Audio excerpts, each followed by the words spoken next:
Craftsman Days are here at Lowe's with big savings on the tools you need. Right now, get a free select tool when you buy the Craftsman V20 2-pack battery kit. Whether it's the backyard, the bathroom, or beyond, Craftsman has the tools to help you power through and get the project done right. Because DIYing is unpredictable, but your tools shouldn't be. Shop Craftsman at Lowe's today. Valid through 6/18 while supplies last. Selection varies by location.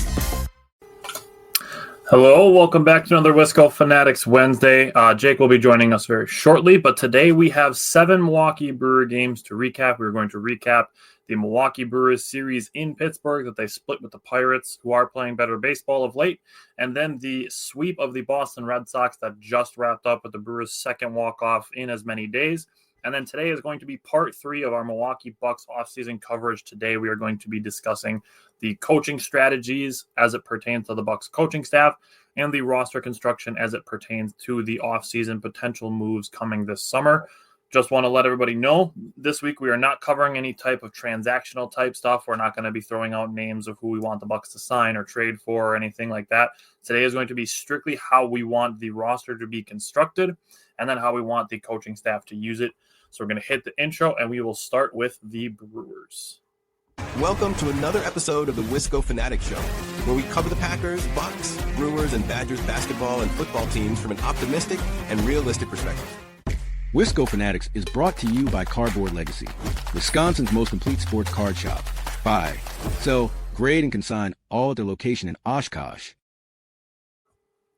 Alrighty, so like I said, the Brewers split their series with the Pirates in Pittsburgh. Game 1 of the Pirates series. This was another game where I felt like Caleb Durbin was close. He's close to being able to get some hits. He's hitting some deep flyouts. The Brewers did start Aaron Savali with this game back from his rehab appearance. The goal for him was to throw 75 to 85 pitches. He ended up throwing 73. He went 4 innings pitched, had 2 earned runs. Not bad considering he had the bases loaded with nobody out in the top of the first inning. He did have a couple walks and 1 hit by pitch. And then shout out to Carlos Rodriguez, who they were piggybacking with Savali, who pitched an inning and a third after a delay. For him to, sorry, not an inning and a third, to have runners on first and third after a rain delay, get a strikeout, and then the bottom of the 8th. Did have a walk that he allowed after being up in the count 1 and 2. Immediately got a ground ball double play, which was great to see. And Murphy still had to use McGill for 3 batters through 15 pitches. But Carlos Rodriguez getting out of that jam in the bottom of the 8th did save Grant Anderson for a day. Christian Yelich was officially back when it came to game 1 of the Pirates series. He hit home runs number 8 and 9. Right after last week, we had just talked about how the Brewers can fix their hitting and get their bats going, and talking about Christian Yelich and how we were just talking about just a couple degrees of his angles, getting the ball squared up more and not having so many hard hit ground balls and stuff like that, but just being able to get the ball squared up in those situations. And then he goes out and hits 2 home runs in the next game that they play. So great to see that. The second one that he hit was 110.7 miles an hour off the bat. That's an absolute nuke. The only guy that hits balls a lot harder than that often is on the other team in the series, and we'll talk about him plenty. Yep. As I mentioned, Carlos Rodriguez was able to save Grant Anderson. He did struggle a little bit in the bottom of the 6th, gave up the infield double and then an actual double and a walk, all while it was raining. So I'm not super worried about Carlos Rodriguez. He'll still be a part of the Brewers' future as a more bottom of the rotation guy. But Jake, what did you see from the Brewers and Pirates game 1? Well, we welcome back Aaron Savali. I'm sure you covered that. Sorry I was a little late. You know, we got some rain. We got some construction on 41 over here. So it's a shit show, my boy. But we got Aaron Savali back. So this starting pitching is starting to come together. As we're talking about this Pirates series, and we're going to go into the Red Sox series. We're talking about the Brewers, going on 15 days straight of playing baseball games. So these guys are exhausted. They're on the road. They're traveling. They're getting on an airplane, traveling back, playing day games, night games, getting rained out for hours on end, and then still finishing games. I mean, a long week for the Brewers. The season feels like it's taken forever to get to this point, but it's really starting to feel like this Pirates series was just what the doctor ordered, really. when you when you look at Savali, 4 innings pitched, 4 hits, 2 earned runs, and 3 Ks. So all in all, I mean, giving us 4 innings, a 4 hit, 2 earned, I'm not too upset about it. It'd just be nice to get him back into the groove of things. Nice to have Big Z back. He's been an absolute stud since he's come back. So welcome back to him. Rodriguez, as you stated, he will be back up. Good to see him above 500. I could not agree more. I was thinking that as soon as the walk-off, I was like, finally, dude. God, they've been scratching and clawing at that forever. Rodriguez was the man of the hour in this game. To pitch before the rain delay and then come back out after the rain delay and do what he did. I mean, to get a strikeout right away after that, right after the rain delay, was just like, all right, the Brewers are going to win this baseball game. It was a good sign having Yelly hit 2 homers. Obviously, you covered that already. Yep. So his 11th multi-homer game of his career. I don't know if you said that part. I did not mention that part.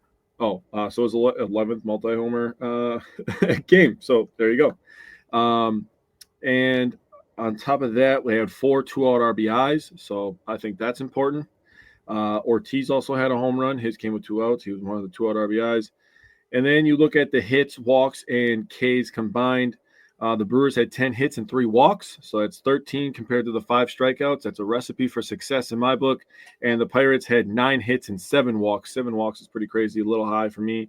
But that adds up to 16 compared to their 6K. So they had a recipe for success as well. But the Brewers were just better.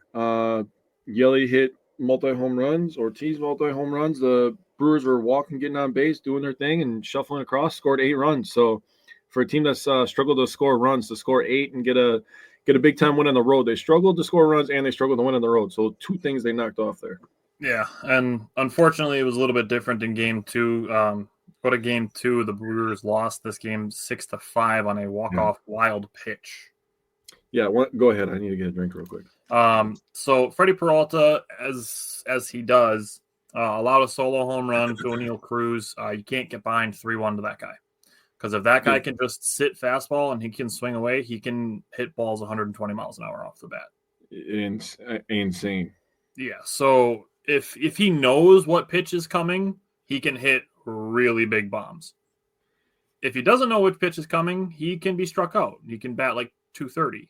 So like that's the duality of O'Neal Cruz, but that's why you can't get behind to a guy like that. Mm-hmm. I feel similarly about Ellie De La Cruz, who the Brewers will see next week. But then back-to-back walks after that, after a single and the catcher's interference for the second run, he pitched 4 1/3 innings, had 3 strikeouts. Grant Anderson came in with the bases loaded with 1 out and got 2 strikeouts. That was great to see. Grant Anderson has been the diamond in the rough as far as the bullpen is concerned. The starting pitching is what it is. We knew what we were kind of getting with everybody there. But Grant Anderson kind of out of nowhere in the bullpen has been very effective. After this game, I was a little worried about Jared Koenig. Mears was back on track, and Abner Uribe showed that he was human. Basically allowing a solo home run again. I mean, O'Neal Cruz is a beast. Yeah, he is. And that's why you can't get behind to a guy like that because, like I said, that guy can hit crazy, crazy home runs.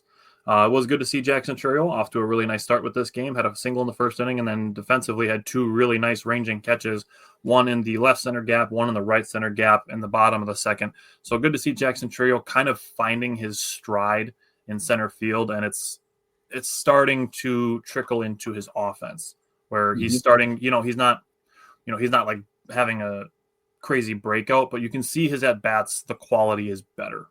Yep, because he's not pressing as much. I agree. Right. So with this game, the Brewers also called up Aaron Ashby and sent Carlos Rodriguez back down to AAA. But, that Chourio is my big takeaway as far as the Brewers offense is concerned. So what stood out to you from Game 2 against the Pirates? Yeah, so lots of good things. Get into it. We had 3 players with multiple hits. Chourio, as you mentioned, 2 for 4, 1 run, RBI, and a walk. So he's on base 3 times. Yelly, 2 for 4 again, back-to-back days and multiple hits for Yelly. So as you can tell, there's going to be a trend this week. He started to get cooking in this Pirate series. He also had a walk, so he was on base 3 times in this game. And Rhys Hoskins stays hot, 2 for 3, 1 walk, 1 RBI. He was the only Brewer to record an RBI off of Skeens, who was very good in this game. He's always very good. He's good. He's always very good. And that came with 2 outs in the 6th inning. So good for Hoskins to get one across against Skeens. Contreras, Terang, Collins, and Churio joined in on the fun with the RBIs afterwards. Contreras had a homer in a 7-pitch at bat versus Bednar that gave the Brewers a lead in the top of the 9th inning. So Bednar's a good pitcher too, by the way. He is. Just because he's on the Pirates doesn't make him a bad pitcher. Like the Pirates in general have good pitching, but David Bednar is a pretty solid closer. Yeah, he's pretty good. So we talk all the time about just because this may be a loss or this may have happened or XYZ may have happened afterwards, it doesn't take away from the clutch play from Contreras to hit a homer there. So the guy in Contreras who has always been good with 2 outs since he's come over, always been good for the clutch moments. He comes through for the Brewers in this instance, and you know what? They just didn't end up winning this game, but still, it's good to see him fighting at bats. Like I said, a 7-pitch at bat, he had a follow pitch off to stay alive, to see that next fastball, and he didn't miss the next fastball. So wanted to give him props there. Terang as well. His clutch hitting this week was tremendous. He was awesome 7th, 8th, 9th inning and beyond this whole week. So he gets another RBI late. This was the first one this week. And also Collins is I said it last week. He's seeing the ball well. He's a guy. He's playing good defense. He's hitting the ball hard. Yeah. So Collins might stick around. I mean, I love Garrett Mitchell, but with as much as Garrett Mitchell gets hurt, I'm just saying Collins could be a guy that, you feel good that if Mitchell ends up getting hurt, and I don't want that to happen. I would love Garrett Mitchell to stay healthy the rest of the year when he comes back. But Collins makes you feel a little bit better about that. I mean, we do have some other reinforcements in the outfield need be, but wanted to give Collins, it makes you feel good. You sleep better at night knowing you have that guy behind you with experience and playing good defense. So he just missed a homer yesterday as well. He hit 2 balls to the warning track today too. Yeah, he's seen the ball well. Yeah, and like you mentioned, it is important to keep pointing it out when it happens. Mm-hmm. That just because the win-loss doesn't go our way does not mean, like you said, the Contreras home run in the top of the 9th. Yep. In that moment was a very clutch hit. Just because they lost the game does not take that away. Yes. It does not take that away from being a clutch hit in the moment that it happened in.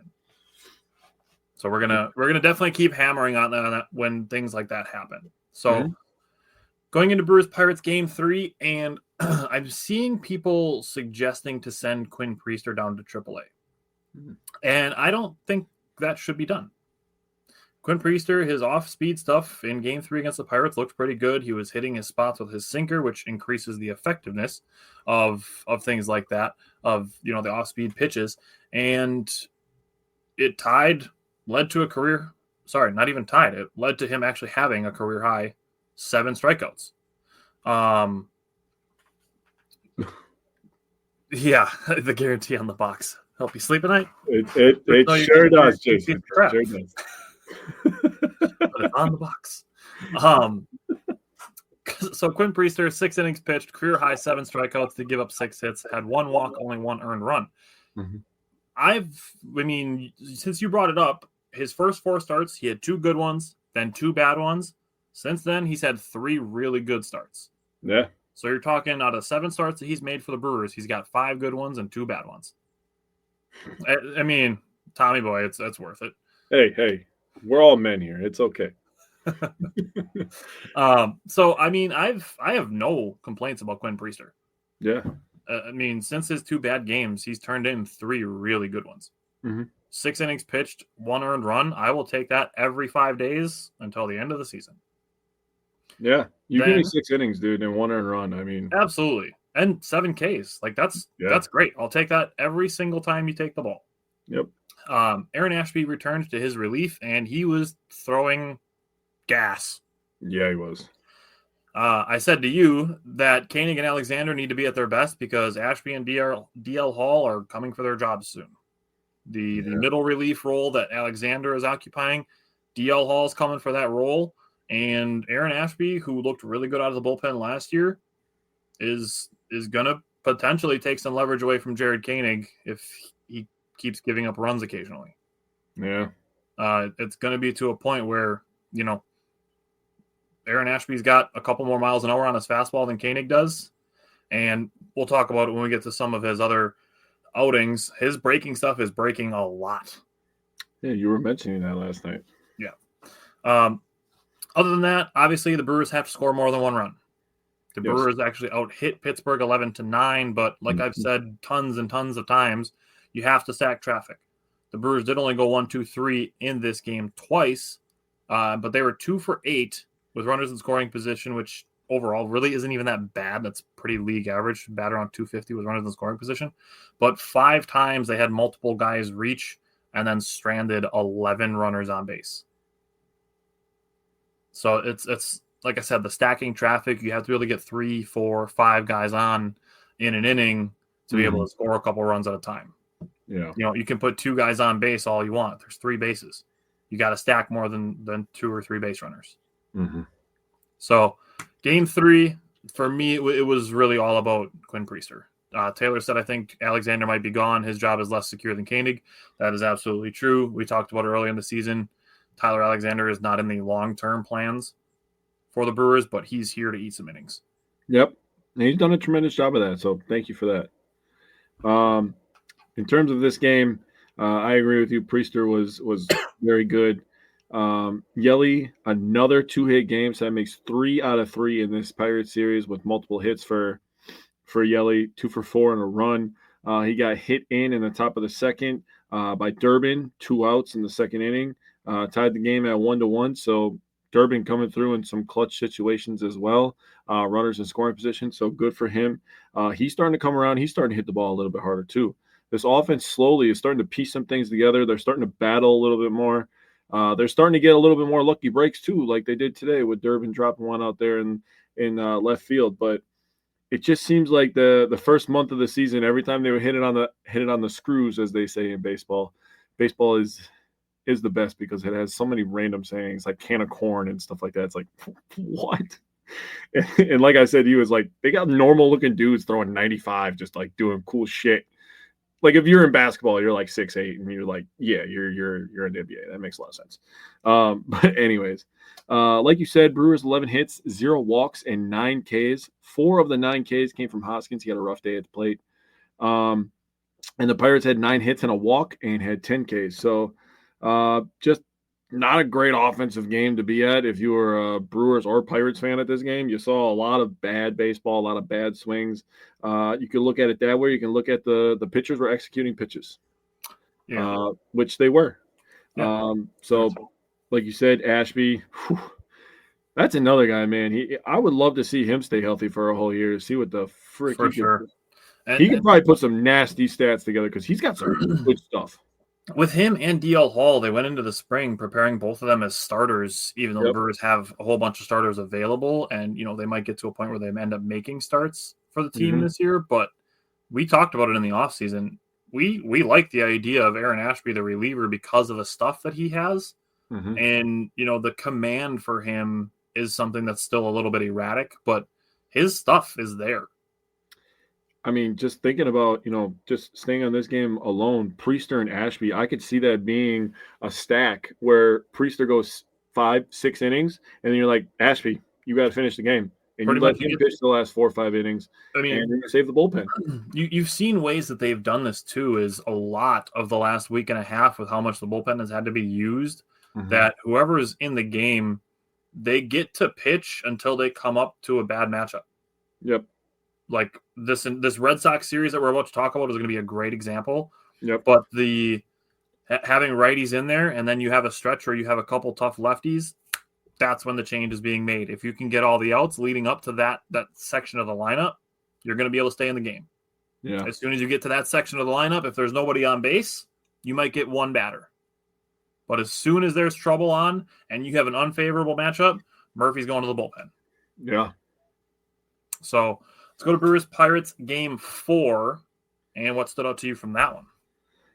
Well, I'm gonna let you do all the glazing of Henderson today. Oh, we need to have conversations after that. So if you want to start some glazing, I'll have the annoying roster construction conversation again that I had on social media over the weekend.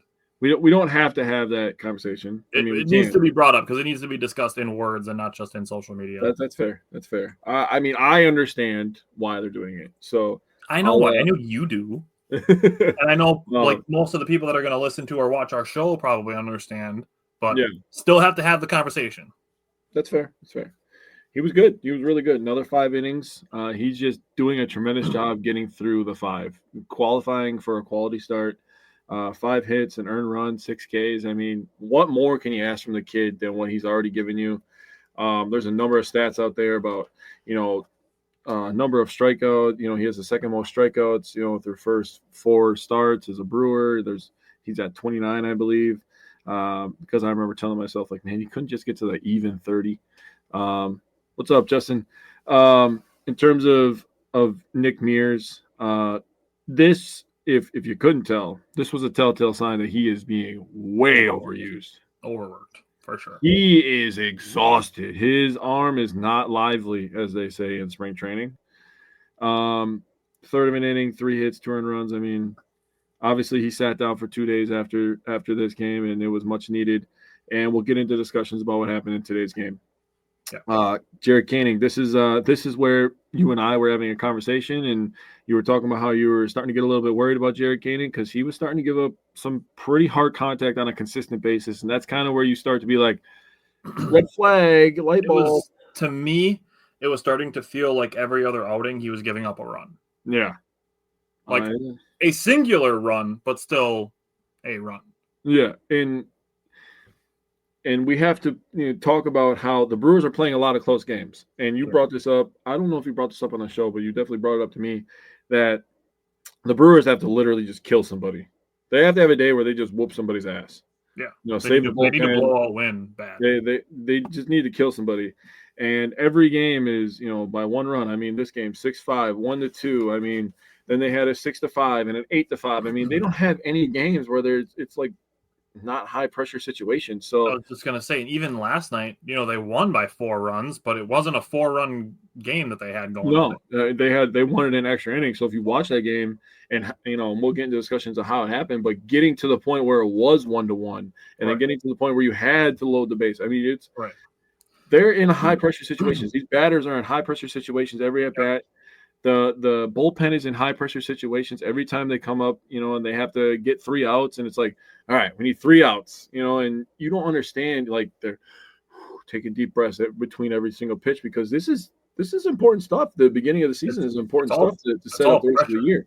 Yeah, there's no cushion. Yeah, when you're up by 1 run all the time, the margin for error is very small. So, in terms of RBIs, Hoskins, Turang, Frelick, Durbin with 2 of them.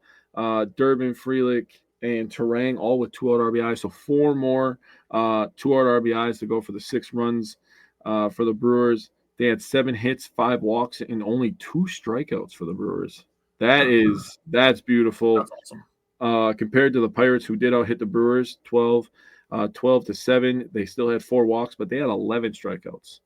So, the Brewers pitchers did a nice job, striking some people out. I mean, obviously Henderson had 6 of them, so he had a little bit over half. But good stuff. I wanted to do 2 more things. I wanted to talk about series. In terms of the series, the Brewers had 53 runners on base, 14 walks, 39 hits, and 32 strikeouts. So 53-32.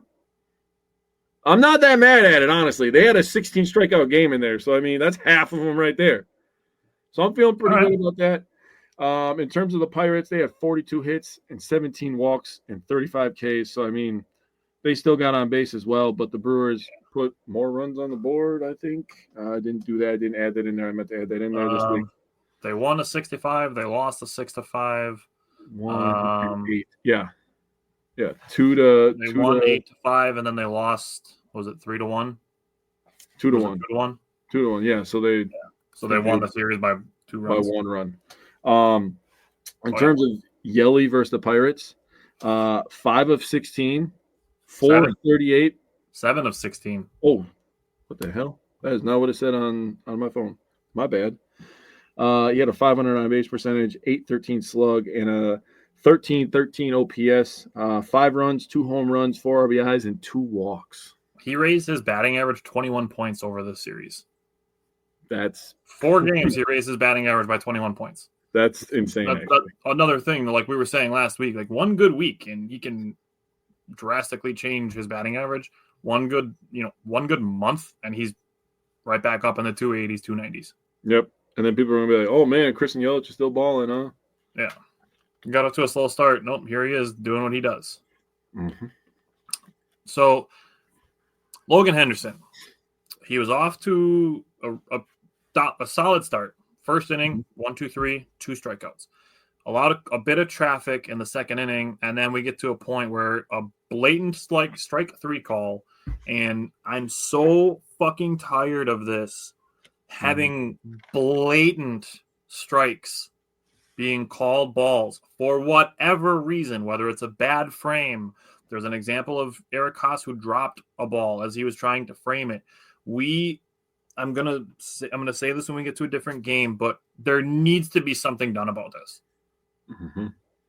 Because what it led to was it ended up being what should have been a strikeout, became a walk, and then Logan Henderson had to throw a bunch of extra pitches to the next batter, and he ended up throwing 31 pitches in the inning, which contributed to a slightly early exit for him, and more bullpen usage. Yeah. This is the kind of contextual stuff where it's like these types of things that are happening aren't necessarily the fault of the pitcher, and then it's hurting our pitching, not just the starters, but the entire team. Very true. There's examples from today's game that we're going to get to when we get there, but there's these things matter. Like this stuff matters. This umpire ended up contributing to the Brewers having to use more bullpen guys, which, like we just talked about, like Jake just mentioned, Nick Mears allowed a run. Jaron Koenig allowed 2 runs. Both of them have been used a ton in the last week and a half. Yes. There's fatigue there. They haven't had an opportunity where it's like, hey, we're going to throw you in just because you haven't pitched in 3 days. It's like, we need you again. And on top of you having pitched 3 of the last 4 days, we also need you to go 2 innings. Because I was feeling pretty good about Jared Koenig when he came in, had a sack bunt, and then struck out O'Neal Cruz. Yep. But they asked him to go back out for the 7th, and he went single, gave up a 2-out walk, a blooper to left that Jackson Churio almost caught, but it fell, and that allowed 2 runs to score. Yeah. That's tough. That's a tough situation to be in. Mm-hmm. And yes, there is some credit due to the Pirates for scoring runs with 2 outs. That's fine and well. But on our side of looking at it, the bullpen usage is up, and there's things that are contributing to starters having to be pulled early more than just Pat Murphy. Oh, here's Pat Murphy, won't leave a starter in. He's going back to the bullpen. Some of these situations, he doesn't have choices. Do you want Logan Henderson to be added to the list of guys that has to make a bunch of rehab starts because his shoulder has impingement and he has to make, a bunch of rehab appearances because he was overused and had to throw 40 pitches in an inning and he had to throw 80 pitches in a game and 50 of them came in 2 innings like Freddie Peralta did today? Yeah. So, I mean, the bullpen has to be used, but you got to give those guys some relief too. And that's where we got to the situation where the Brewers piggybacked Savali and Carlos Rodriguez together in the first game of this series. Yep. Now, that said, Henderson did have a situation where he had a couple good looks at a pickoff in an inning, and Terang just couldn't hold on to him. It is what it is. Yeah. That's the kind of thing, too, where the defense can help out the pitching a little bit. Mm-hmm. Spoiler alert for today's game.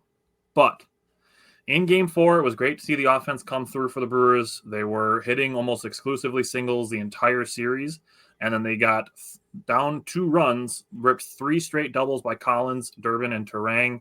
This was the Brewers' first comeback after the 7th inning or later.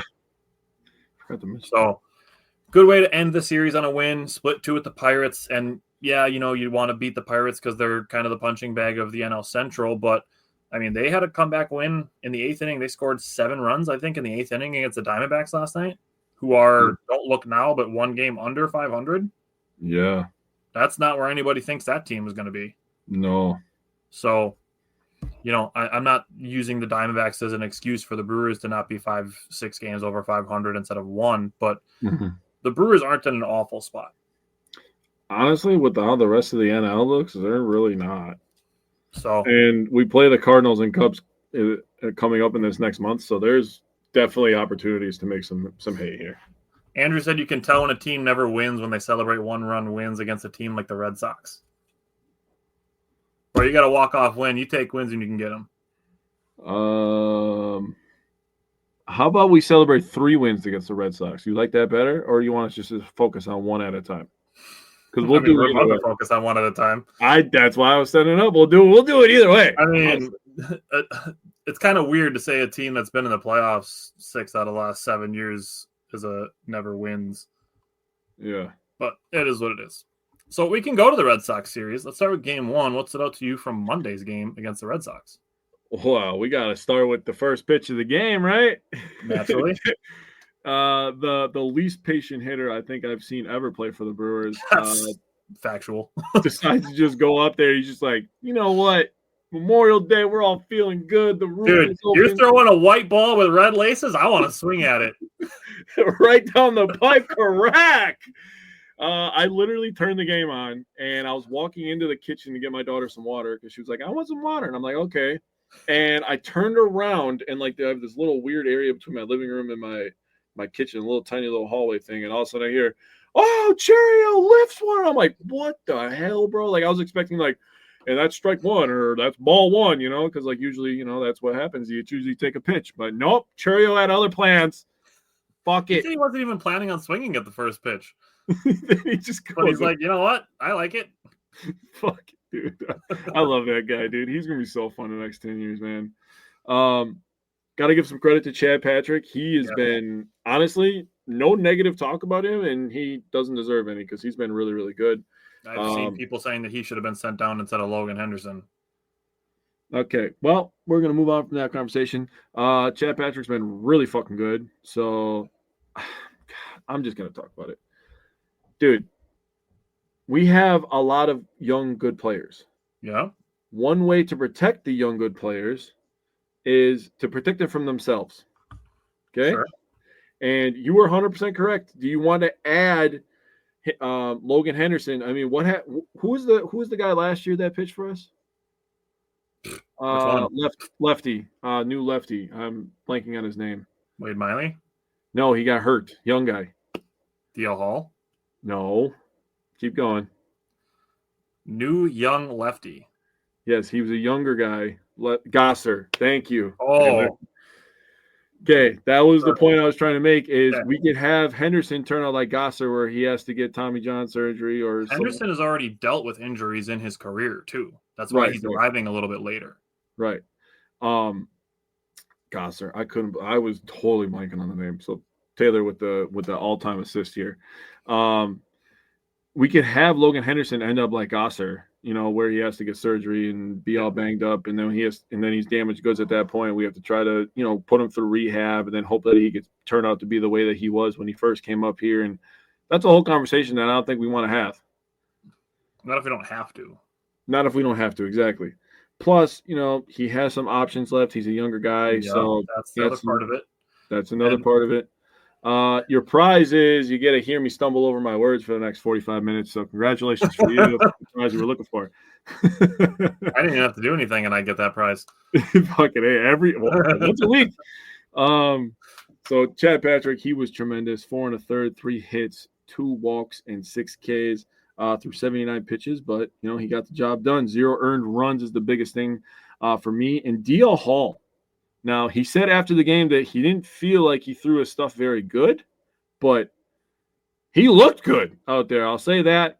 A lot of hype for him coming back along with Ashby. So very excited to have DL Hall and Ashby back. DL Hall actually got the win. So I need to jump in on DL Hall because he is the third piece of this puzzle. So this entire conversation that I had between Sunday and Monday of people being like, oh my God, Logan Henderson's the Brewers' best pitcher and he's the one that's being sent down. That's bullshit. Like, roster construction as far as Major League Baseball is concerned is something that is the biggest back and forth out of any professional sport. Nobody is sending guys up and down like they do in baseball. Yeah. And when it comes to pitchers, especially starters, those are guys who pitch once every 5, sometimes 6 days, depending on off days and rest. Mm-hmm. Logan Henderson pitched Sunday. At the very earliest, the next time he was going to pitch again would be Saturday. We just spent almost the entire time recapping the fourth game of the Pirates series, talking about how the bullpen has been overused and the things that contributed to that. The Brewers needed DL Hall on Monday, not to wait for Chad Patrick to pitch Monday and then send him down because his numbers aren't as good as Logan Henderson's. That's not how it works. You don't send down guys who have not as good of numbers just because you don't want to send down the guy who has good numbers. Logan Henderson can go up and down 5 times this year. He's been up and down twice. He can go up and down 5 times, and this still counts as one option year. So he's going to go up and down. It's probably going to happen another 2, maybe 3 times. They might use all 5 options for him. They might. And he has to stay down a minimum of 10 days unless somebody gets injured. Now, in those next 10 days, Jose Quintana is expected back, and Brandon Woodruff is expected back in the next 10 days. So, unfortunately, for Logan Henderson, he's not needed on the Brewers roster as it relates to this Boston Red Sox series. DL Hall is. Chad Patrick is. He needed to start Monday. DL Hall was needed Monday. And to both of their credits, Chad Patrick allowed 2 one-out base runners in the second and the third innings and did well navigating it, retiring the next 2 batters both times. DL Hall was brought in to face Rafael Devers. Like we said, with the bullpen usage, it's basically the starters get up to a point where there's unfavorable matchups in the lineup for the opponent, and that's when relievers are brought in. For the Red Sox series, it was getting to the top of the lineup where Jarren Duran and Rafael Devers are. That's when the lefties come in. So Monday, it was DL Hall. He pitched 2 1/3 innings, and he is known for his changeup, but his slider looked really good. And he gave up 2 hits, 2 walks, a strikeout through 33 pitches, and was pretty efficient, honestly. He allowed 1 earned run that came from inherited to Abner Uribe, who got a bullshit strike zone on Monday, and 2 should have been backwards Ks became a single and a fielder's choice and allowed the inherited runner to score. Then you get to Trevor McGill, who was having trouble finding the strike zone, allowed 2 walks. He had to throw 34 pitches, but did get the job done. You look at the bottom of the 8th inning when William Contreras had a 1-out walk. Rhys Hoskins struck out. Sal Frelick singled him over to third, and Sal stole second. And the Brewers had an infield single that scored a 3rd run. That insurance run became the winning run. So the Brewers only scored 3 runs, but getting 2 versus Garrett Crochet is tough. He's a really good pitcher. Now, the Brewers, like I said, as far as it relates to the bullpen, going into Monday's game, actually this is after Monday's game, the Brewers were 2nd in Major League Baseball in bullpen usage. So when it comes to sending somebody down, it was a starter. It was going to be a starter. The guy who has options, the guy who's on the fringe of the roster is Logan Henderson. He's been pitching great. You say thank you, and we will see you again soon. Yep. That's it. It's not some ploy to some malpractice by Matt Arnold to be sending Logan Henderson down. He's the guy with options. He's the youngest guy. He's the 7th starter right now. I don't care that you think he's better than Savali or Priester. Those guys are here to be here. Logan Henderson is here to fill in and be part of the future. That's where he's at in his career right now. So again, you say thank you, and we'll see you soon. Yeah. What stood out to you? Anything else you wanted to say about Monday before we get into last night? Just wanted to give congrats to Monasterio getting an RBI on the board, man. Happy for him. He's a guy a couple years ago that made an impression on us for his happy-go-lucky kind of attitude. He still has that. So when a team's starting to get hot here, that feeling that he gives off of just always being happy, always being positive, it hits a little bit harder when you win some games. So good for him. Good win for the Brewers, honestly. Hard fought. Andre Monasterio is a guy that I would love in the future to have on the show. Because like I feel like he would just be great to just have a conversation about baseball. Like I feel like he would just be happy the entire time. Right? That'd make us like happy. This is a really weird tangent, but when I was down in the Senior Bowl last winter and I was interviewing Elijah Jones from Boston College right after the Packers hired Jeff Hafley, dude was smiling the entire time, and I'm like, I want that guy. Like that guy's just happy to be here. So, all right, let's go to last night's game and start the legend of Sal Frelick as it relates to yesterday and today. So, yesterday, top of the fifth inning, Red Sox get a double, gets wiped out by Sal Frelick on a fly ball, gets a double play, throwing the guy out at third base. Love to see it. Sal Frelick has a Gold Glove for a reason. It affected the Red Sox because today they didn't want to run on him anymore. And it got to a point where the Red Sox had a single, and dude tried to go from first to third, did not look at his third base coach who held the runner. Because they didn't want to get thrown out by Sal. And he ended up getting thrown out by Sal anyways because the guy at first base thought he could go straight to third. So, a nice job by Bowers on that play as well. Yeah. Yep. He textbook played that. You run towards the runners, keep them from advancing. So, yes, good call. Now, Sal Frelick, fantastic game last night. He was on multiple times. He drove in the first run that the Brewers needed when Christian Yelich got a Aroldis Chapman for a double down the left field line. Had an opposite field double, and Sal Frelick brought him in. Sal Frelick was also on base when Christian Yelich, or no, he was not on base when Christian Yelich hit his home run. Sal Frelick was the first guy to celebrate with Christian Yelich. Sal Frelick, that dude, I'm going to say it again when we get to today's game, that dude loves being a Brewer. That dude might be the dude that loves being a Brewer more than anybody. He's just a dog. He's just a winner. You could tell when people are winners. He is a fucking winner, dude. Sal Frelick is a winner. Love that guy. Now, last night's game was the game where I said what I said to you is that we need the AAA ball strike challenge rule in Major League Baseball today. It needs to be here today. Not we're going to try it out in spring training and maybe implement it next year. It needs to be here today. First inning, Aaron Savali is pitching to Rafael Devers, and he had to strike him out twice. It's blatant pitches that are being called balls. And it doesn't take a long time. It takes like 5 seconds. Tap the helmet. They go into the Hawkeye system just like they have in tennis for a fucking decade. Maybe 2 decades at this point. You see where the ball goes. There's tons of cameras tracking it all. Like StatCast is literally doing renderings of guys as they're hitting balls and tracking fly balls, but you can't tell me when a ball goes into the fucking square. Right. Can't have that. Nope, can't have that. And I told you that I was going to talk about this, and then I was going to add one thing to it that was going to sound smart. And the thing is Major League Baseball, the umpires could really save a lot of face if they were advocates for adding that challenge.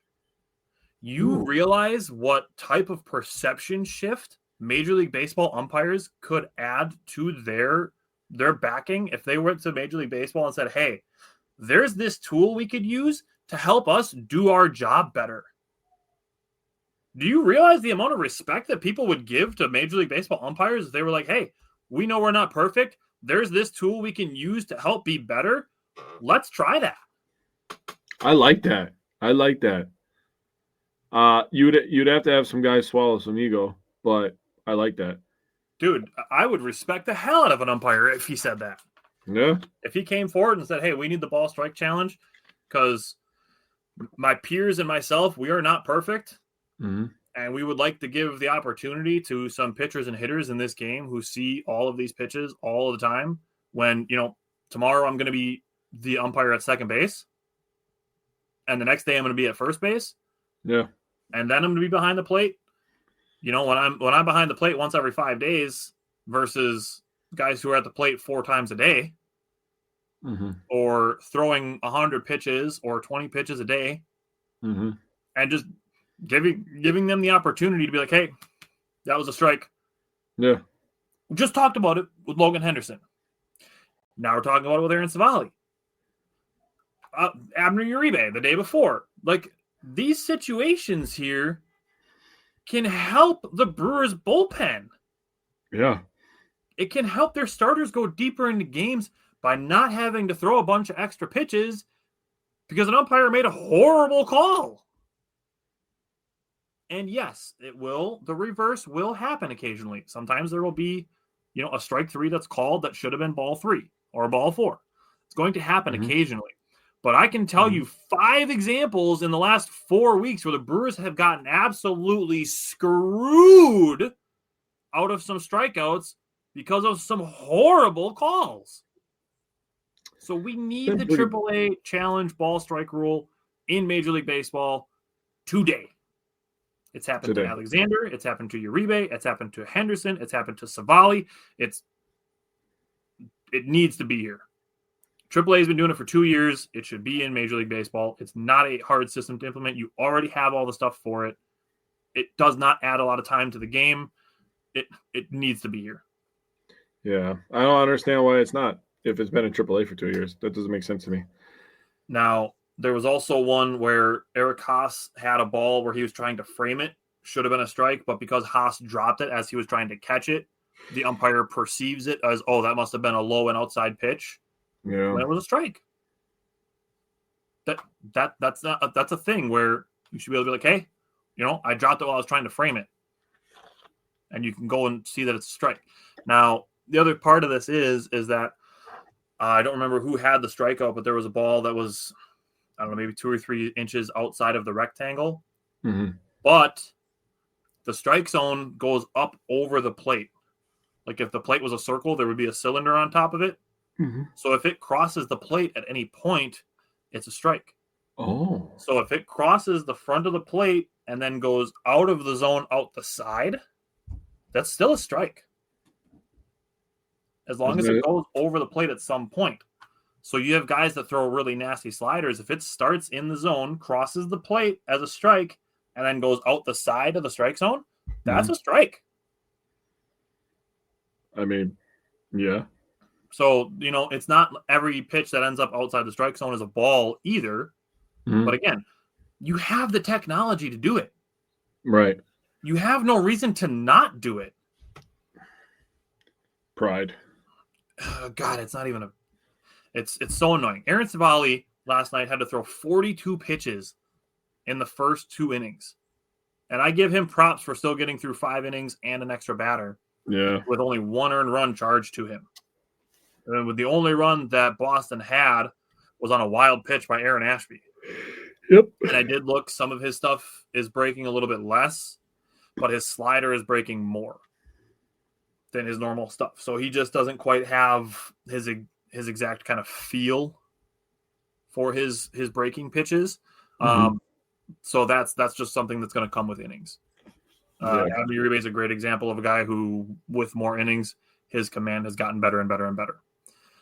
And then obviously had to pay homage to Yelly with the walk-off grand slam. You and I were talking as it happened, and it was an awesome moment. And for him to have a walk-off grand slam as his first game-winning home run is super awesome. So I had to bust out the Wisco Ball hoodie. You can get Yelly hoodies and T-shirts at WiscoBall.com. You can also get Wisco Fanatics merch there. But had to break out the Yelly hoodie today. So what stood out to you from last night's game? Yeah, so all that good stuff. Savali was really, really good last night and proved that he should not be sent down. I don't know why people are saying that. 5 innings, 1 earned run, like you said, an inherited runner scores on Ashby, but Ashby was still very good in his 2 innings, only 1 hit, 2 Ks and a walk. Jared Koenig was big last night. He came into the game with some big ball situation and freaking dealt with it. Grant Anderson, tremendous. And like you said, we were talking, and Big Z comes in, gets a couple outs. I said it to you. The only he's walking to the dugout like it was just gonna be like a normal day for him. Like go score some runs, yeah. But he goes, fuck yeah, just like so quiet, like. Bro, you don't have to say it, but like he knew the camera was on him, and he knew you brought up a good point that you knew that people in the dugout were looking at him, but he just fuck yeah. He came in to a situation with 1st and 3rd and 1 out. Yeah. And struck out Jarren Duran and got Rafael Devers to ground into a fielder's choice. Fly out, not fielder's choice. To get those two in that situation is bonkers. And then we had a conversation where it's like his last name is Zastryzny. Like that's just a dude that has to wear number 51. Yeah. We were I was like, dude, he has an offensive lineman last name, bro. Like 58 makes too much sense for him. Oh man, I could totally see this dude rocking a 91 jersey. Dude, if he wore 91, that's a name that's got to have 77 under it. Not baseball, dude. That's just wrong. But like we said, I mean, you're talking about all the bullpen usage. You're talking about the leverage of these situations. The Brewers won this game by 4, and the 4 runs came on the last swing of the game. Yeah. So when you're gonna scroll through the Brewers' schedule, and you're gonna be like, oh, they're not winning all these games by save situations. Mm-hmm. Last night was an extra innings game that they ended up winning by 4 on a walk-off grand slam. Yeah. There's a ton of high leverage baked into that. Yeah. 10 innings of it. And that's where, like you said, we need the offense to blow somebody out. Today was not that day. No. So we get to today's game, and there's more extra innings. So what stood out to you from today's game? Oh, okay. So we got to have a conversation about Freddie because I honestly feel like he was overthrowing. His fastball, for sure. Yeah, he was overthrowing everything, trying to have like a 13K game. And of course, during the pregame show, they were, because I turned it on early because I was busy painting today. If your brain is at full capacity with to-dos, birthdays, dinner plans, meet Skylight Calendar. It syncs your entire family's schedule onto a sleek digital display, so you focus on important things, like where you left your coffee. Right now, Skylight is offering our listeners $30 off their 15-inch calendars by going to skylightcal.com/talk. Go to skylightcal.com/talk for $30 off your 15-inch calendar. That's skylightcal.com/talk. Some of it on me today. So nice. We're in the middle of that, but I believed you. We're in the middle of a big giant order right now, so I'm just getting my ass whooped. So I turned it on early and I popped the headphone in. I was listening, and of course they're talking about how Freddie's been dominant at home, and I believe him. They had all the numbers to back it up. And then, of course, he comes out in the first couple innings and he's 40 plus pitches into it, and it's like, God, he gives up the solo homer, and it's like. I texted you and I was like, dude, this is going to be one of those classic games where he fights through 5 innings, gives the Brewers a chance to win, and then people are just going to be like, he's not an ace. I haven't even looked online, but I guarantee there's like 12 posts about it. I guarantee you after he threw, it was 27 pitches in the first inning, and he had 51 pitches after the second inning. Oh, that's what it was, 51. I thought it was like 48. Yeah. 2 walks in the first inning, a 2-out solo home run to the number 9 hitter. Yeah, and that was like a 9-pitch at bat. And then after that, the other contextual thing that I was talking about with starters and where the defense can help him out was he got a ground ball, and Bowers, as he was stretching, pulled his foot off the bag. Yeah. And there ended up being a reach on an error. And then after that, another walk. Yep. And then he had a 1-2 count on a guy that got back to a 3-2 count. He did end up striking him out, but I mean, that's tons of pitches. I mean, he threw a season high today in 108. So 108 pitches to get through 5 innings. Now again, it's good for him. It's gritty for him to get through the 5 innings. Yeah, it was helpful. There's going to need to be some situations where it's like that. We're going to get to a point where the bullpen is so overworked that, knock on wood that it doesn't happen, but Aaron Savali or Quinn Priester or Chad Patrick's going to get to a game where they give up like 5 runs in 3 innings. You're going to have to stay out there for a while, dude. They're going to have to wear it. You're going to have one where you just eat a game where somebody might be hitting you around and you give up 8 runs and you're going out there for inning number 6. Yeah, Peralta is a guy that can go 7-8 innings. We've seen it before. He's got to stop getting so many 3-ball counts, man. He's just not helping himself. He's a guy that you would trust to go through the lineup a third time if his pitch count is in a good spot. Yep. you have other guys who are getting to the lineup through a third time, and they're being pulled, like I said, the first time that they don't have an advantageous matchup. Yeah. Even though they're only at like 80, 85 pitches. You could face another 2, 3, 4 batters and, end up finishing with 6 1/3 or 6 2/3 innings pitched on 100 pitches versus getting pulled at 5 2/3 for Chad Patrick after he's thrown, 83 pitches. Yeah. Or Savali, who his first appearance, granted, it's coming off of rehab, 73 pitches, but you're getting pulled once the matchups are batted in the third time through the batting order. Yeah. So that's a next step opportunity for Freddie, who is, kind of getting to the later part of his prime. Yeah. I still think that he has an opportunity to put some really, really good starts together. Be nice when they get Quintana back, and if they I don't know, the game may have got rained out today where Woody was pitching because he pitched today. He pitched 7 innings today. Oh, did he? Yep. Okay, so the rain came after. Okay. Yep. He threw 7 innings, gave up 5 hits today, and I think it was either 1 earned run or 0 actually.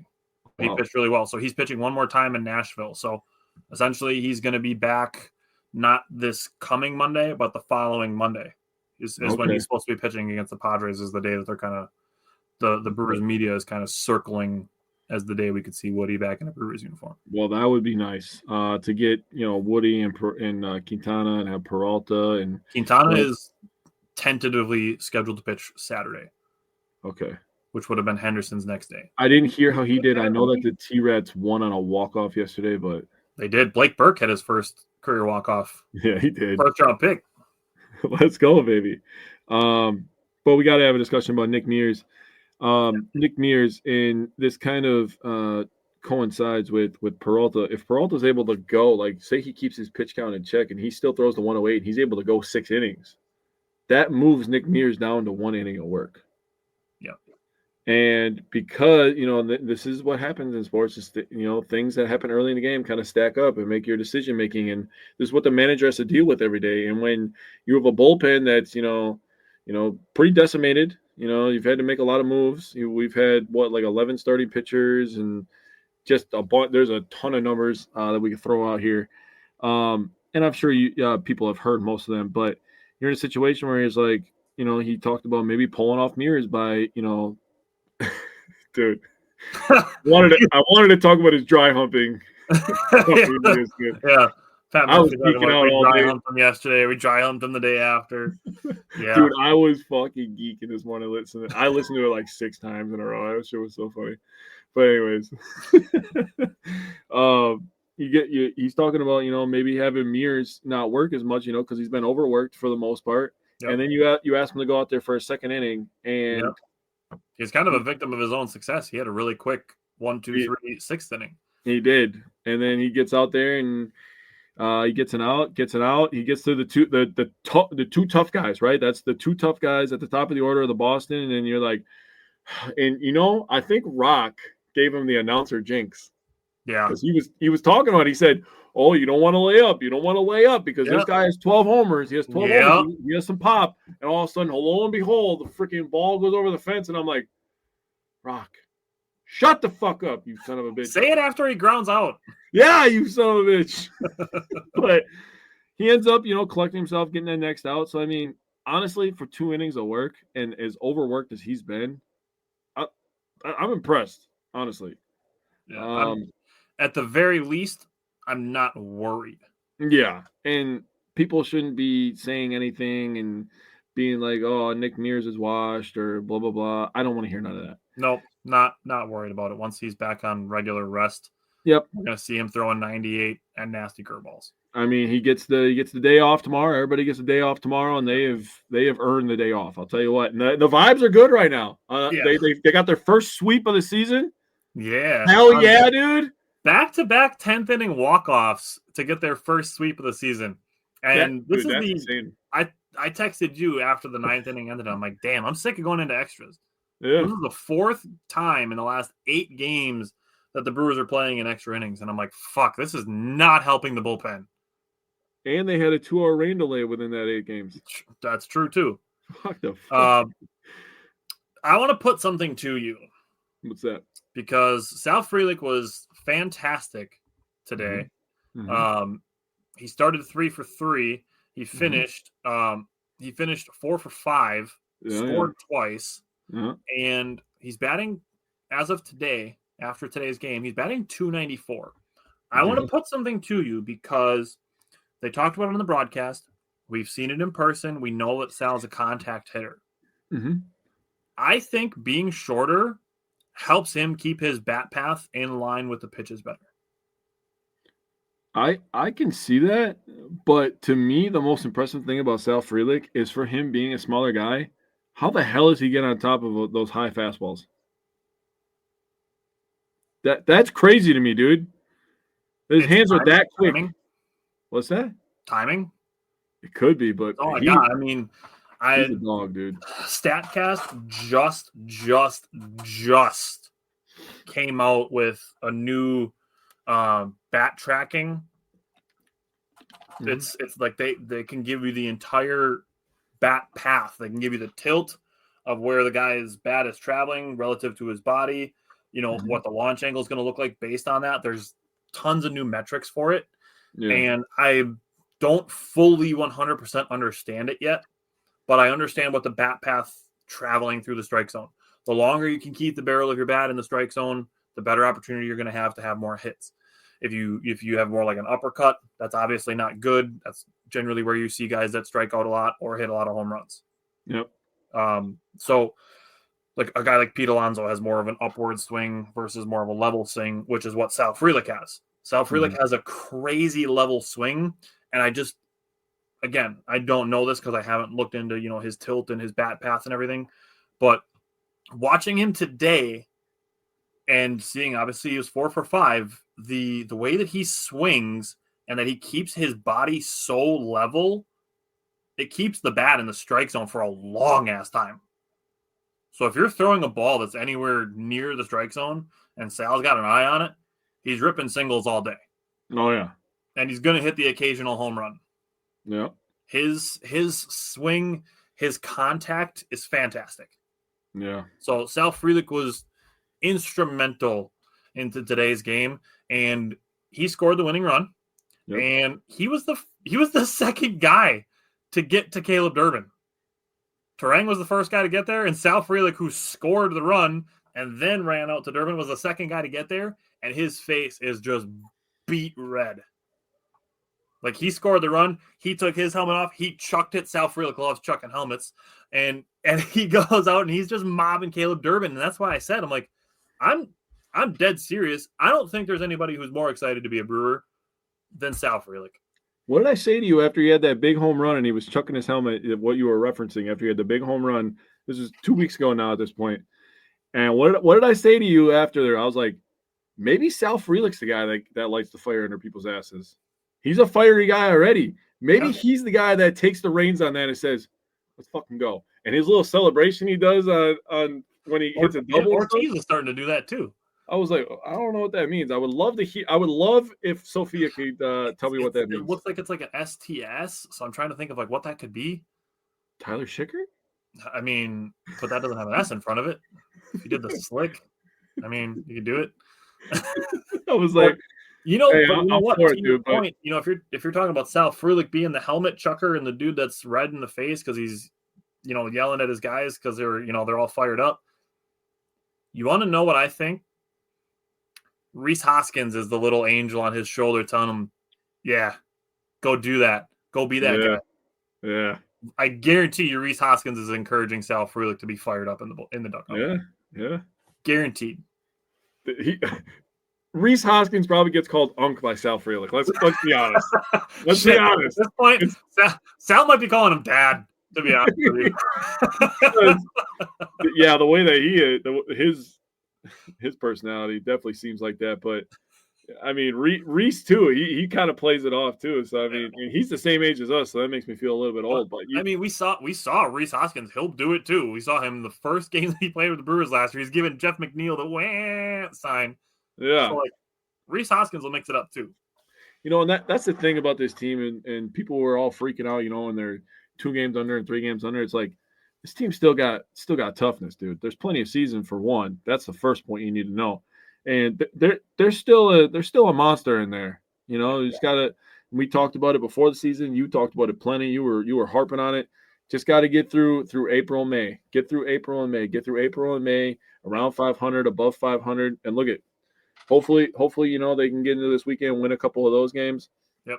And you know they can hit June and just get on a fucking tear, dude. Wouldn't that be the greatest thing of all time? They just go on a tear. If they can get healthy and get Yelich over 250 by the All-Star break, I will be a very, very happy camper. I would like it if Contreras was also above 250. I will take that as well. Maybe that's something. Not next week, but the following week, we can have a couple goals before the All-Star break. We can put those together as a segment. I like that because Contreras, he's still making contact, but he's at the 230 mark right now. He's kind of going through a little mini slump right now too. So we get him around like 260. The last guy that I want to give some credit to today is obviously Caleb Durbin. He had the walk-off sack fly, but he was also 2 for 4. So he had 2 doubles today, drove in 3 runs out of the 6 that the Brewers scored today, and obviously had the walk-off sack fly. So Caleb Durbin needs a little bit of love. We've been saying it for 2 weeks. We feel like he's close. He's hitting some deep fly balls. He's making hard contact. And he got to be the hero today. 2 for 4, 3 RBI, and the walk-off sack fly. So anything else you wanted to say on today's game? Yeah, just on the Durbin hit, you know, knowing that Frelick was the guy running on third base, you're like, just hit it to the middle of the outfield, and he's plenty fast enough. Anywhere with some outfield grass, he's sending it. And I'm glad that he hit it to the center fielder more than to Abreu in right field because that dude's got a fucking cannon. Dude, that guy's fucking good on defense. Holy shit, dude. I didn't realize how good he was on defense. They said it during the broadcast today. They are number 1 in center field and right field defensively. Dude, he's insane on defense, bro. Like, what the hell? And he made like 2 sliding catches in the series too. Yeah, dude, he's where good. It's like there was a couple times. I know last night was one of them. I'm like, nice catch, asshole. Like, god damn. Yeah. Well, and the center fielder did it today. The first hit that Collins had, he hit it to the warning track. The dude made a jumping catch on the warning track, and it's like, nice catch, dick. I know Duran kind of struggled on defense, but he made a nice catch today, and he made a nice catch yesterday when they went to the 5-man infield. Yeah. And he had to run a long way to make that catch yesterday. Yeah, and he's got speed, obviously, right. And he likes to talk some trash to the fans, which is a hilarious video. But whatever. I'm sorry, it's funny. All right, so the Brewers have 6 games between now and next Wednesday. They have 3 at Philadelphia, and then they have 3 at Cincinnati. So we will have 6 games again next week. Hopefully, next Wednesday's game doesn't also go into extra innings like the last 2 Wednesdays have before the show. And we're not hustling to get all of our notes put together before the show starts. But anything else you want to say on the Brewers? Brewers are on national television this weekend, so hopefully they're on Saturday on FS1. So hopefully they can put a good showing together and get a win. I like when they win on national TV. Yeah, get a little bit of national recognition. So now, as I said at the top of the show, today we are discussing what we would like for the Milwaukee Bucks and their coaching strategy and their roster construction and how those 2 things will play in together. We're not discussing any transactions today. That's going to be next week. Next week, we're going to talk about signings, trades, stuff like that. Today is strictly staff strategy and roster construction based on how we would like to see the teams, again, the strategy go. So Jake and I have been talking about this as it relates to Giannis, which the small bits and pieces of things that we've heard, seeing him doing things with Mr. Beast and Tristan Jass in Fiserv Forum and Giannis wearing the Bucks jersey and talking about this is my building. Yeah. I feel pretty confident that Giannis is going to be a part of the Brewers, or the Bucks for the foreseeable future. Can I say something? Sure. I think it is absolutely hilarious to watch all these ESPN talking heads backtrack. And you got ESPN, which is now becoming basically the Pacers TV show because Pat McAfee's, a big indie guy and he wears the Halliburton jersey every episode. And you got Shams on there the other day talking about, well, he's still putting some stuff together. That is not what you sounded like a couple weeks ago, buddy. You were pretty confident in what you were saying. Yeah. And you're wrong. And I commented on the video of him saying that, and I'm so serious. I had to get this. I want, like you said, some things have to be on video. If you come out and you say, "Listen, I fucked up. I wanted to get some content out there," I'm gonna be like, "I already knew that, but I respect you a lot more for saying that. Thanks for admitting it." Yep. I want that. I feel like we deserve that. I'm also really happy that Jokic is finally getting the goddamn Giannis treatment. Where they're doing a bunch of mock trades, trading him to the Lakers. It should have been happening for Embiid for the last 3 years too. Yeah. Even though nobody wants him because he's damaged goods. Do it to all the stars. Don't just do it to Giannis because you don't want him to be in Milwaukee. That's ridiculous, dude. That's all you've been telling us because of that. Like, we're not stupid. We know that you don't want Giannis in Milwaukee. Yeah. And the thing is like, if you want him not in Milwaukee so that he's in a bigger market, wild idea. Maybe just talk about him more. The crazy premise that there might be fans in Los Angeles and New York who just like basketball. Not only the Lakers or only the Knicks. They just might like the NBA. Yeah. Wild suggestion. Not to mention that, it doesn't show up in jersey sales. You know what else is weird is the NBA is the one league, I really feel this way, is the one league where people are really just player fans. Mm-hmm. There's a lot of, when we were growing up, obviously Bucks fans, but you were a big Wade guy. I was a big LeBron guy. Mm-hmm. It's okay to be players of fans and enjoy watching them dominate too. Yeah, obviously, I have a bunch of Miami Heat stuff in my house because I was a Dwayne Wade fan for 15 years. Yeah, I love LeBron. I have a bunch of stuff with him on the Cavs. I have some stuff with him on the Heat. I don't have any Laker stuff because I'm not doing none of the Laker stuff. But I have a lot of LeBron memorabilia. I don't hang most of it up. I have most of it in my closet over here. I have some things hanging up, like the cool figurine you gave me a while back because that thing's just fucking awesome. But I feel like the NBA being a players' league and the media controlling what people talk about, that's a really good point. You could literally just talk about Giannis. Yeah, you just talk about it. You don't have to talk about, what if he would demand a trade? Where would he go? What would the trade look like? Why don't you just talk about how he's a good basketball player? Yeah. Why don't you talk about the fact that he just did a partnership with Huggies to give away like $5 million worth of diapers in Milwaukee? Oh, well, we'll never talk about that, dude. But there's things to talk about without having to say like, hey, can we get the good guy out of the small city? Very true. ESPN, and I sent something to you about it because Around the Horn ended last week, and Pardon the Interruption ended. Like, ESPN as we knew it is gone. Yeah, and it this close to seeing Tony Reali talk about the end of Around the Horn to bringing me to tears because it's never going to be the same. It's never going to be as good as it was, where we threw SportsCenter on in the morning before we went to school. We threw SportsCenter on as soon as we got home. And then at 4 o'clock, we watched Pardon the Interruption and Around the Horn back to back. And that's where we got to have differing perspectives without people having to sit at the same table and arguing on purpose just to have fucking drama on television. Well, then on top of it, for me, is they saw all these professional athletes having podcasts, and we're podcasters ourselves. So they're thinking, oh, we have to compete with the podcast. We have to get the players on here. So then they're letting all these good journalists go the last couple of years, all these staples that have built your brand to what it was. And you're like, yeah, I want the Morris twins. I'm going to cuss. When the fuck has somebody ever said, yeah, I think the Morris twins say intelligent shit? Or Kendrick Perkins.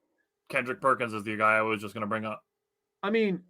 Dude, I like Richard Jefferson because he's one of the few players that I actually feel like doesn't pick a narrative and just runs with it. But those are few and far between. We had JJ Redick for a couple of years when he had his podcast. Yeah. Now he's a head coach. There's examples, and you gave some of the main ones of you can tell who is in media because of the love of the game versus guys who are in media for the paycheck. You can absolutely tell who's who. Because the other example that I would throw out there is you can tell that Shaq and Charles Barkley are in it for the love of the game. Kenny Smith is in it for the love of the game. Yep. They're in it because not only do they love basketball, but they also love each other. Yep. And the show that they've built with Ernie Johnson. Mm-hmm. Kendrick Perkins is working at ESPN because they're paying him to be there. Yeah. And he will say dumb shit that's going to get them engagement on their stuff. That's what ESPN has become, and it's fucking sad. It is. It really is, man.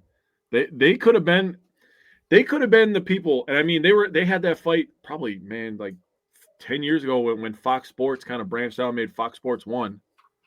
And there was kind of like that power struggle that they had going on. And ESPN stood firm because they were the man. They could have still stayed that if they wanted to. I'm okay with them having a Pat McAfee type show. That's fun. Yeah. It's lighthearted. They get some player interviews with Rodgers going on there and other NFL players and NBA players. That's fun. That's fine. That doesn't mean that the whole 24 hours of your fucking program has to be like that. Yeah. And it's stupid. ESPN is trying to turn former players into journalists instead of just having journalists and hosts. Like John Anderson is Wisconsin native. He still does Wisconsin shows. Like Stuart Scott. Stuart Scott was amazing. Dude, go. He's not a former professional athlete. Nope. When we had the stands. We had both stands on the show together. Yep. SVP still does the nighttime cap, but like I have a job in the morning. I can't watch that every night. That's the only good part about SportsCenter left. Like Sage Steele, she was great. Yep. ESPN let her go. Rachel Nichols was great. They let her go. Yep. She's still good when she goes on podcasts. Rachel Nichols is awesome. And the players that she used to talk to, like when she's on with like Matt Barnes and Steven Jackson and like Kevin Garnett and stuff, they all love her. Dude, and Steven Jackson, by the way, talking about him, he was on Dan Patrick today. He was tremendous, dude. Yeah. Why is that not a guy that you hire? He actually knows basketball. Matt Barnes likes smoking the devil's lettuce. Who gives a shit? Obviously, you know that, but he at least knows ball. That's what we Matt need. Barnes knows way more ball than a guy like Kendrick Perkins. Oh, 100%, dude. But Kendrick Perkins is there because ESPN will pay him to say whatever they want him to say. And he'll do it. And that's where we've gotten to is we will like, oh my God, dude. What was it? Oh, it's Rollins. What's his first name? On ESPN? I don't even remember. He was like the 15th dude on the bench 1 year with LeBron. Oh, yeah. I don't remember his name. God damn it. And he was talking about putting a bunch of people over LeBron and Jordan in conversations, and it's like that's the dude that you put on ESPN.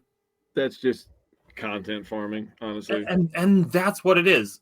And if you want to call it content farming, we for years have called it clickbait. Yeah. Which is all that ESPN has become, sadly. Yeah. Which is why when it comes to social media, to team news, we stick to local reporters. They are the ones in the locker rooms.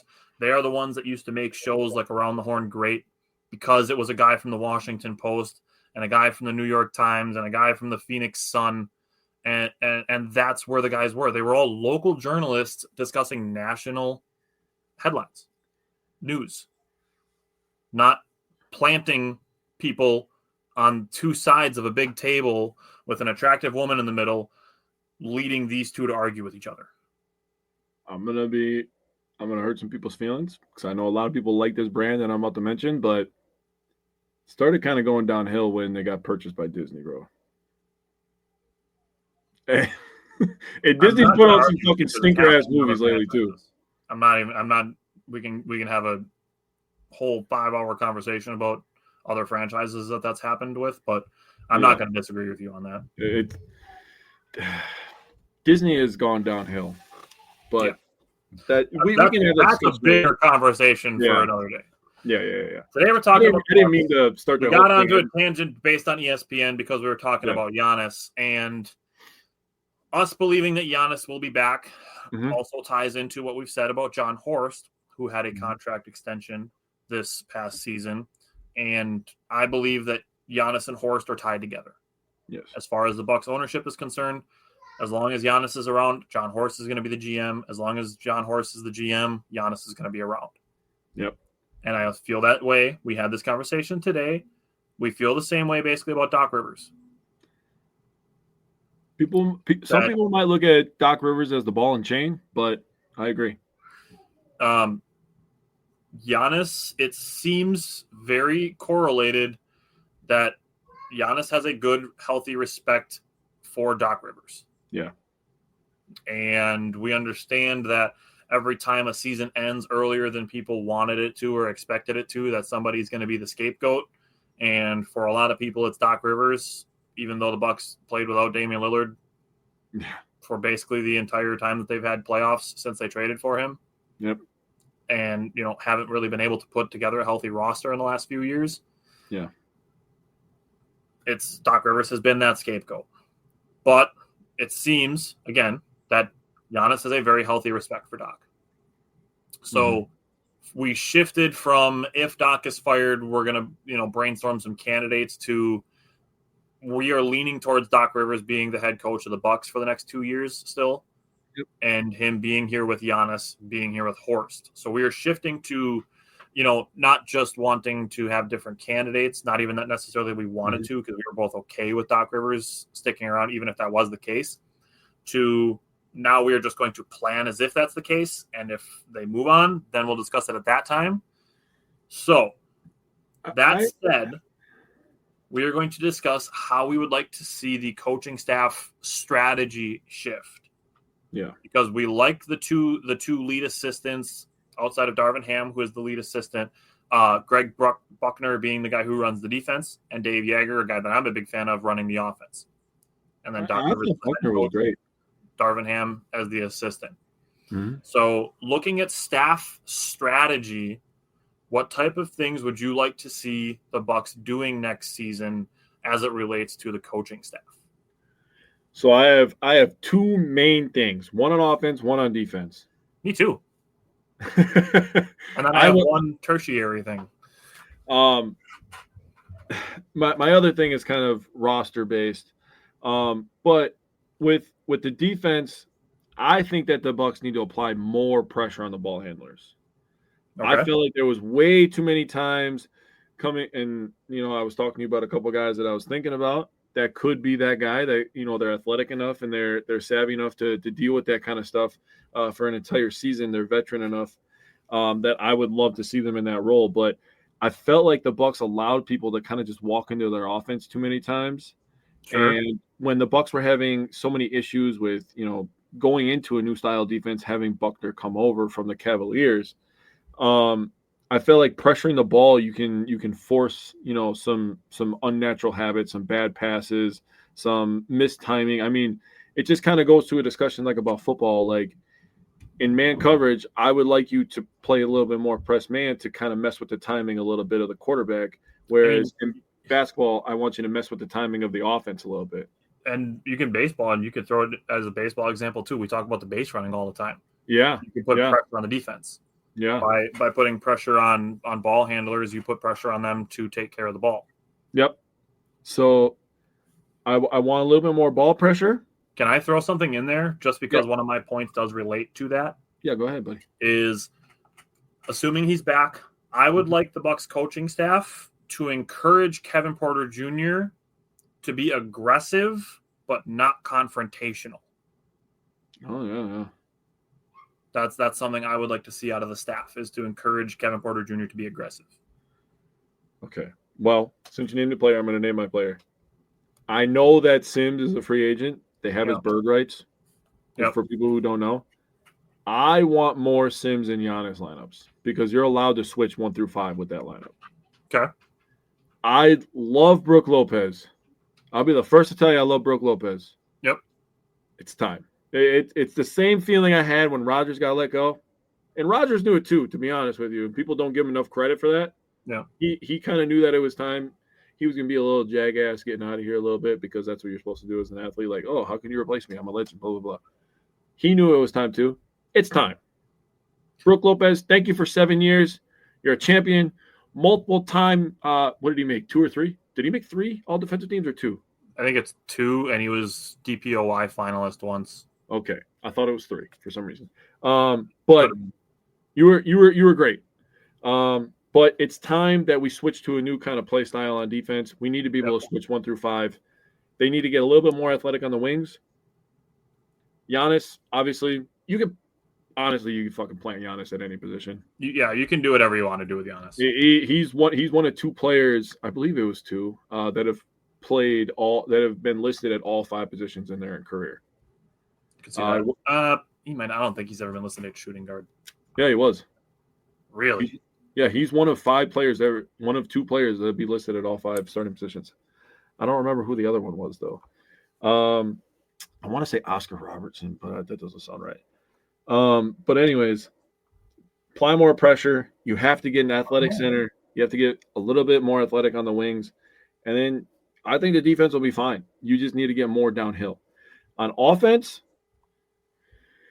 for the love of God, can we stop every possession doing a fucking dribble handoff? Dude, it's simple. That's been their offense. Dude, I know. But we don't have to do a dribble handoff 6-7 damn times in a freaking off. It's really simple. With no Dame, and you kind of hinted at it, and I was like, oh, damn, he's reading my notebook. Give Giannis the goddamn ball, and you have a small guy set a fucking screen for him. It's not rocket science. And when Pat Connaughton opts into his player option, have him teach inverted screens. Dude, seriously, he was the best at it. He's still, even last year, was still good at it. Yeah. But give him a polo and a quarter zip and have him teaching people that. Dude, yeah. You honestly, if you could flip it, you could just have Connaughton be the coach and have Thanasis back on the roster because he's coming back on the roster whether you like it or not. He announced that he's back. You think that Giannis is going to be like, listen, I'm coming back. You think he's not having 43 suit up? 43 is going to be on the roster, bro. Dude, not even just Giannis. Thanasis has a really good relationship with Dame. Dude, and I like Thanasis as a player. I think they could play Thanasis more. I agree with you. We talked about it during the entire title run. Like, hey, play him the last 12 seconds of every quarter. Have him piss somebody off. Dude, he's a good athlete. And you know he's going to compete on defense. Yeah. And he's going to try to dunk every single time he touches the ball offensively. That's fine. That's exciting for me. And he's strong as shit. He'll go get you a couple of rebounds. If in the Bucks, since Connaughton has kind of taken a step back with playing time, if they're looking for a scrapper, I think Thanasis could be that guy. I'm down. Like he could be the guy that could be in applying the pressure on defense to get runouts on offense. But seriously, we don't need to do a dribble handoff every single time. Just put the ball in Giannis's hands. Have a small guy set him a screen like it's 2019, 2020. When Giannis was winning the fucking MVP. Yep. And just have him go to work. Yeah. I mean, for the last 8 games of the year, he was basically averaging a freaking triple-double because he had the ball the whole damn game. Yep. And you know what? We were winning. Yeah. We were playing good defense. The ball was hopping on offense. Everything was good. And that was without Damian Lillard. That was when he That was without Damian Lillard. That was when he had his blood clot. I will take this offense, with just giving the ball. I'm fine with some dribble handoffs. It doesn't need to be every damn play. So when you said that, what I was thinking with the dribble handoff is you run 2 or 3 of them to see if the opposing defense is going to switch on them or not. Yeah. And after you find that out, then you get into whatever offense you're going to run. Yeah, whether it's inverted screens, whether it's pick and pops, whether it's 5 out, whatever you're going to run. Yeah. Give Giannis the ball and let him go downhill. If you're going to try to run some San Antonio Spurs, 14 passes before we take a shot offense. Beautiful basketball. Whatever it is you're going to do, you can still do that after having a couple dribble handoffs. Yeah. The only reason I wanted to take some of the dribble handoffs out is because, I thought about how many times did Doc Rivers after games talk about the ball got sticky. The ball got sticky. Well, yeah, when you're doing a dribble handoff with the same 3 goddamn people for 40 minutes, what do you think's going to happen? And then the shooters are sitting there and they can go 4, 5, 6 possessions without touching the damn ball, but they still got to run back on defense. Yeah. Then you're going to have a couple times where they're just going to jack up a shot because you might not know when the next one's going to come. And how Been much there. better the Speak offense from looked experience when- on that one. And the offense looked way better when Giannis just had the damn ball. And, I put examples of having the smalls set screens. If A.J. Green can become that guy to set a screen and pop for three, it is over. It is because he can shoot from deep. Mm-hmm. So he's creating a lot of space for Giannis at the top of the key. And with Giannis's ability to pull up from mid-range, if he's able to get a pull-up mid-range off the dribble, bro, it's over. It is over. I'm sick of people talking about a three-point shot. He had developed the mid-range touch last year. Yeah. If he gets it to a pull-up If he mid-range gets to a touch, dribble pull-up mid-range, he's going to look like fucking Kevin Durant without a three-pointer. and then he could still dunk on your entire roster and your team president. It's over with if he gets a pull-up mid-range, dude. Yeah, that'd be fun. Like he's got the thing where he does the couple rhythm dribbles and then shoots off a dribble pull-up, but we're talking like walking in, running in, on the dribble. Like he's gonna go downhill, but then he could just stop on a dime and pull up. Like Chris Middleton used to. Yeah, and like just Kevin Durant, bro. Oh my god, that would be so filth. Is there any other strategic stuff you want to throw out there? No, that's literally that's the only two things that I can think of that would fix this roster much better. So my two big things, offensively, one, the Bucks need, and I underlined this 3 times, they need to play faster. Oh yeah. People aren't going to like hearing this because they eliminated the Bucks, but the Indiana Pacers are not where they are by accident. Yeah. Yes, Tyrese Halliburton has made some heroic shots in their run, but the unsung hero of that team right now is Aaron Nesmith, who can move, who can shoot, and a lot of their lineup can do the same. Yeah. And you get to a situation where they take Miles Turner off the floor in crunch time, and they let Pascal Siakam play the 5, and they play small because then they can run. They give up size in exchange for speed. Yep. And it makes them very dangerous offensively. Oh yeah. And then they have shooters. The Bucks have the shooters, and you mentioned Sims, and that's a guy we're going to talk about a lot next week. Yep. And we're going to talk about him when we get into some of the roster construction stuff that we'd like to see done. Mm-hmm. So my offensive thing is the Bucks need to play faster. Absolutely. My defensive thing, and this might not be a popular take, but I would like to potentially see the Bucks play a little bit more zone. Oh, interesting. The Bucks, they did well actually at times later on in the year, getting some stops when they were playing some zone. Yeah. And if we're getting into some situations where, the rotations are a little bit shorter because they're playing without Dame for the beginning of the year, and, we'll see what the offseason looks like as far as additions and departures go, but just mix it up. Yep. I'm not opposed to playing a little bit more zone defense. Like I said, the Bucks, they got some stops out of it, and I really liked how they ran their 2-3 zone with a guy like Giannis in the middle, and they had him playing closer to the free throw line to the point that it almost became like a 2-1-2 zone. Yeah. And it gave Giannis the ability to go from like the break of the 3-point line on either side all the way down to the restricted circle. Yeah. And he can cover all that.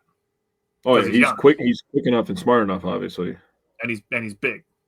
Yeah. So I'm very interested in potentially playing some more zone defense and having Giannis essentially quarterbacking it. Okay. I mean, we've talked like 4 straight years about Giannis not getting enough credit for his basketball IQ. Yeah. I mean, the Bucks and Buckner and Doc Rivers can put their money where our mouth is a little bit in that situation. And like I said, like let Giannis kind of quarterback the defense a little bit. He's the franchise player, and he's a former defensive player of the year, so you got to trust him. Yeah.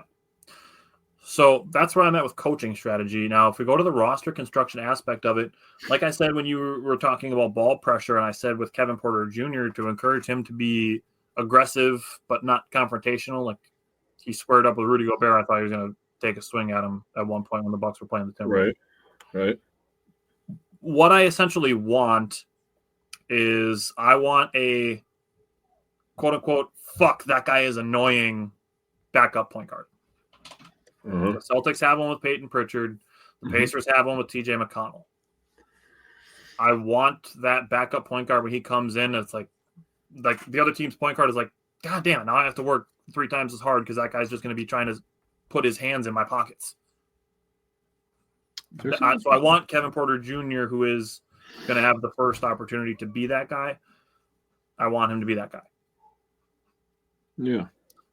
Next, just said about the Bucks wanting them to play faster. I'd like to get more athletic at the center position, and I would like that center to still be able to space the floor. Now, I really, really, really understand that that's a tough ask that it will not be easily accomplished. It's guys that can spread the floor offensively, be elite defensively, and we're potentially asking them to play fast and be able to possibly switch 1 through 5. That's a unicorn type player. I understand that. So that might need to be 2 guys that occupy that kind of role. Mm-hmm. And that's going to be something that the coaching staff is going to have to do if it ends up being 2 different guys, how they handle the guy that can switch 1 through 5 and play really good defense, and then having the guy that can space the floor. That's where we've talked about previously, like we're not opposed to the idea of bringing Brook Lopez back as the backup center. Yeah. The other thing is I would like one more trusted shooter that can put the ball on the floor a little bit. So, AJ Green, he can stroke it. Mm-hmm. But I honestly, this isn't a knock. I'm not saying that I don't want him on the team.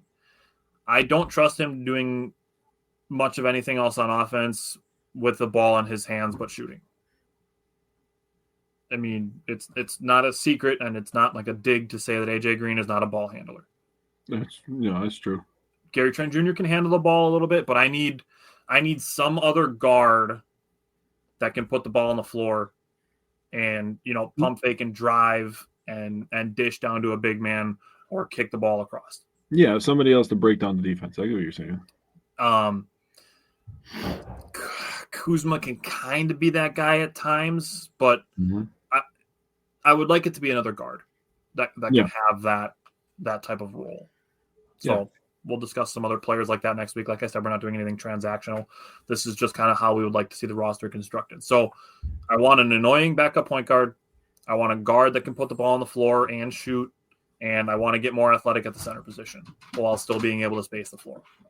Yeah. I'm with it. So this is how I put mine together. Point guard. I said I want a guy that's going to pressure the basketball. And you're talking about playing faster. We literally need Eric Bledsoe. I literally wrote down it. I was like, Jesus Christ, I'm describing Eric Bledsoe, dude. I want a defensive-minded point guard. Still a guy that can make some plays. And you're talking about a guy that can break down a defense with the dribble. I'm like, bro, we need Eric Bledsoe, bro. I was like holding in a laugh when you were talking about it. I was like, Jesus, dude. For shooting guard, I just need a sniper. We need a sniper on the floor that's going to be a guy that they're not going to leave when Giannis is dribbling, and he needs to be on the strong side of the fucking floor with Giannis at all goddamn times. I swear to God. I mean, Giannis can make cross court passes. So I know, but I'm not opposed to having so mad because it's like you could make it 10% easier for Giannis by literally just putting AJ Green on the other side of the fucking floor, dude. Just put him over there in the right corner. Then Giannis has one less person wiping his arm, dude. My God. Anyways, I used to scream at my TV. Small forward. We need a 3-and-D guy. Guy with length, sometimes shooter, always competitor on defense.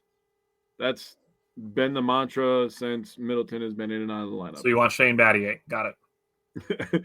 No, I told you who I want today, but save that for next week. Yeah, that'll be a good conversation. I'm excited for that. At power forward, we have the GOAT. We have Giannis. Yep. Number 2. Sorry. I can't say he's the GOAT. He's number 2. Nope, he's the GOAT. He's formally number 2, though. Formerly number 2. Center, I wrote, and we talked about this when we did our draft prep last year. We need an athletic lob threat. We need a guy that, Giannis is actually, he got a really good big-to-big game with Brook for a little bit there, especially in the Miami series in the playoffs a couple of years ago.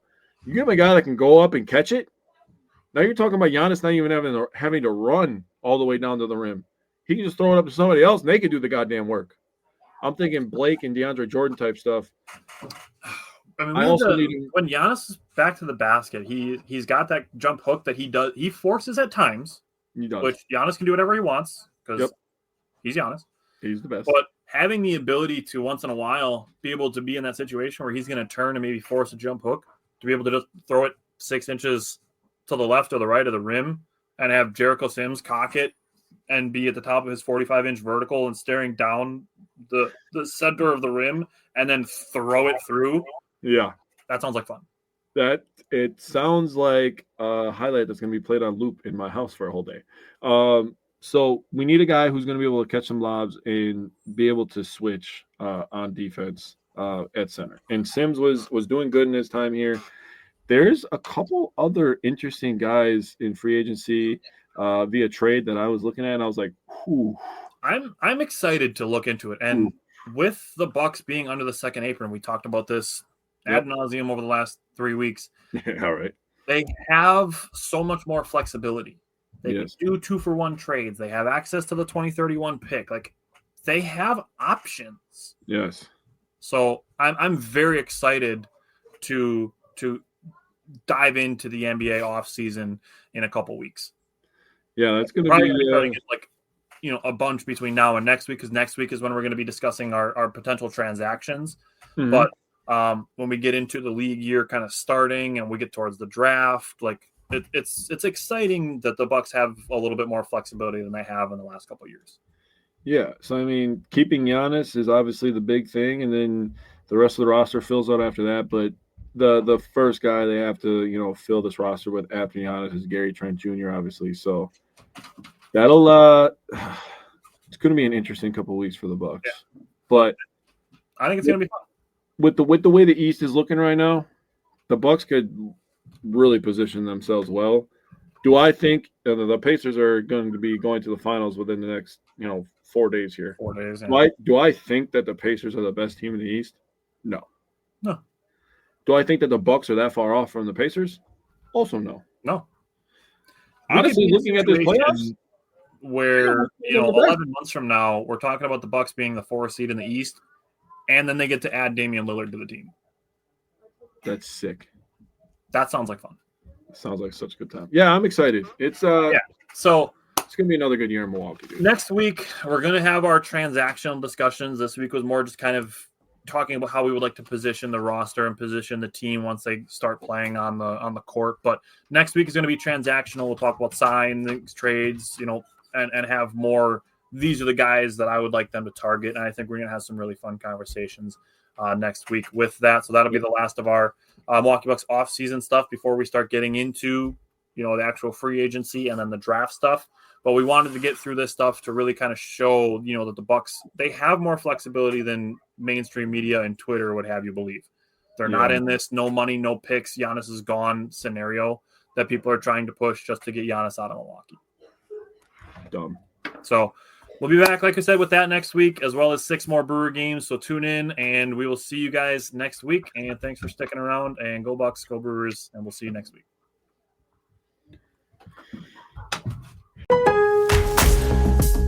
Craftsman Days are here at Lowe's with big savings on the tools you need. Save $100 on the Craftsman V20 6-tool Power Tool Combo Kit, now at $199. No matter what the project is, Craftsman's high-quality, high-performance products empower you to build on. Stop by your nearest Lowe's store and check out the full line of Craftsman tools today. Valid through 6/18 while supplies last. Selection varies by location.